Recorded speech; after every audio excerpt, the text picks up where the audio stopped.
This is Terrence Andre Banks with Information Age Financial Solutions, coming to you with an article I read from TheAtlantic.com. And if you sit on the sidelines waiting for this housing bubble, for the best way to explain it, kind of cools down, well, this article is in for you. Is just for you. Also, it's just a good idea in general. And with the insanity that's going on in the market, prices, people just overbidding on everything, not thinking that fear of missing out. This article puts things in perspective and give you a clear head. So I'll put a link inside the description as always and dive right in. Why should you wait out the wild housing market? Rising inventory is one of the several signs that we may have reached peak ludicrousness. I can't even say the word. About the Derek Thompson is a staff writer at The Atlantic, where he writes about economics, technology, and the media. He is the author of Hitmakers and the host of the podcast Crazy Genius. How wild is the U.S. housing market right now? So wild, half of the houses listed nationwide in April went pending in less than a week. So wild, one poll found that most buyers have been bidding on homes they never seen in person. You know you're in a bubble when you see things like that. So wild, a Bethesda, Maryland resident recently included in her written offer a pledge to name her firstborn child after the seller, according to CEO of the realty site Redfin. So wild, she did not get the house. Even at that, picking a house statistic at random and is probably setting an all-time record. Home prices record high, inventory record low, percentage of homes selling above asking price record high, average time of market record low, with prices headed to the moon and listings blinking in and out of existence like quantum particles. Nobody seems to know exactly when this is going to stop. In my time studying housing markets, I've seen bubbles and I've seen busts, says Bill McBride, an economics writer who famously predicted the 2007 housing crash. But I never see anything quite like this. It's a perfect storm. I'm glad someone is saying this, but people have been saying that before. I want to click on that link. I'm not going to do that now. So what exactly is happening? The short answer is supply and demand. The longer answer is also supply and demand. On the demand side, demographics are the big, invisible engine driving the machine. Millennials are the largest generation in American history, having been too financially constrained to buy houses at a normal rate in the previous decade. Many of them now storming into the housing market. Some might feel a desperate need to escape their current apartment, basement, or home after the coronavirus pandemic closed much of the world for more than a year and led to an outbreak of mind-numbing cabin fever. To make things even wilder, home buyers are flush with cash after a year in which the national savings rate soared to its highest level in decades.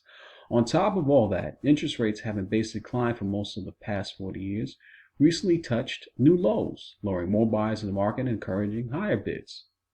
More generally, the pandemic turned the kaleidoscope of U.S. migration and many families, especially many high-income families with work from home wherever jobs, are shopping around for sunny, spacious real estate and bidding up prices wherever they land.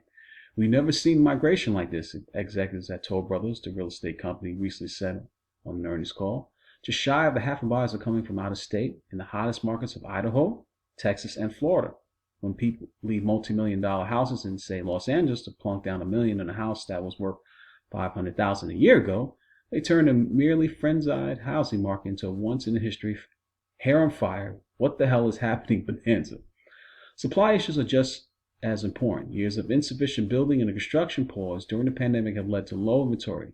Seniors who in previous decades sold their homes to downsize are more likely to age in place, which is keeping millions of homes off the market.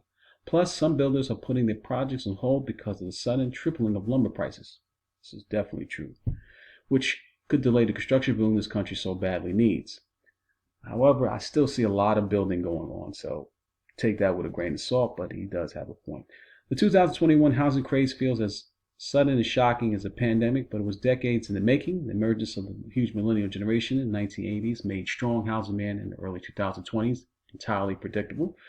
The Great Recession's clobbering of the construction industry made today's housing shortage equally foreseeable. Indeed, McBride, the economics writer, saw all this coming from a while away. So I asked him, what does he see happening next? A rise, a crash, or a plateau? It's not clear at all to me that things are going to slow down significantly in the near future, he said. In 2005, I had a strong sense that the hot market would turn and that when it turned, things would get very ugly. Today, I don't have that sense at all because all the fundamentals are there. Demand will be high for a while because millennials need houses. Prices will keep rising for a while because inventory is so low. The only places where McBride told me he could envision a bubble bursting are locations where urban residents bought second homes in a panic, only to have the urban core quickly get vaccinated and normalize in 2021. We might see some price declines in the second home areas, like small towns in New England and other beach towns on the East Coast, but even there, we just might see a shift where more people decide that they like owning second homes. If you want to know where real estate prices are going in the next month, he said the key metric is inventory. It's hard to precisely measure housing demand, he told me. It's much use supply studies available inventory. After crashing at an all-time low in April, active inventory has actually increased for 3 straight weeks. That's the good news. The bad news is at its current pace, the number of houses on the market nationwide won't reach normal levels for about 14 months, all things being equal. Still, rising inventory is one of the several signs that we have peak ludicrousness. The share of homes that have to reduce their prices to sell it is finally ticking up after a historic plunge. According to the real estate research from Altos Research, housing starts are back to their highest levels since before the Great Recession, even with lumber prices in the stratosphere. Although there aren't a lot of homes on the market, there are a lot of new homes on the way. Buyers just need to be a little patient. At the end of our conversation, I presented McBride with a scenario that I've heard several times from friends and on internet confessionals. Let's say you're a couple in your 30s or so looking to buy a home. You devote your leisure time to Redfin and Zillow. Pages have been flash burned into your corneas. You put in several offers, promise sellers everything short of a shrine to the decadence. You put in several offers, promise sellers everything short of a shrine to their descendants, but you keep losing out.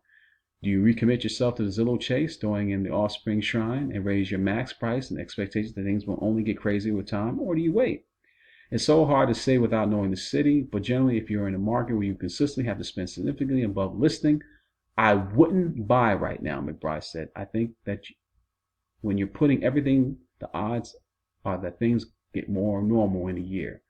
I move on discussing the aspect of inventory accounting, but McBride interrupted me. I want to add something else for those couples, he said. Relationships are more important than a house.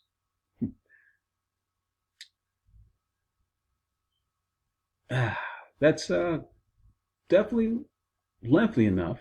Worth your time. I kind of read it quickly, kind of jumbled up a couple words there, but it puts things in perspective. I disagree a little bit more because I know that with the forbearance and so many mom and pop investors, some more inventory is going to come to the market, which will probably lower prices as well. And when you're doing things like we've seen frenzies, like when you're overbidding sight unseen, putting prices to things that just don't make any sense economically, that's when you really should sit out. This video has been of any value to you. Please subscribe, leave some comments, hit the like button. Until my next video for Information Age Financial Solutions, I'm out.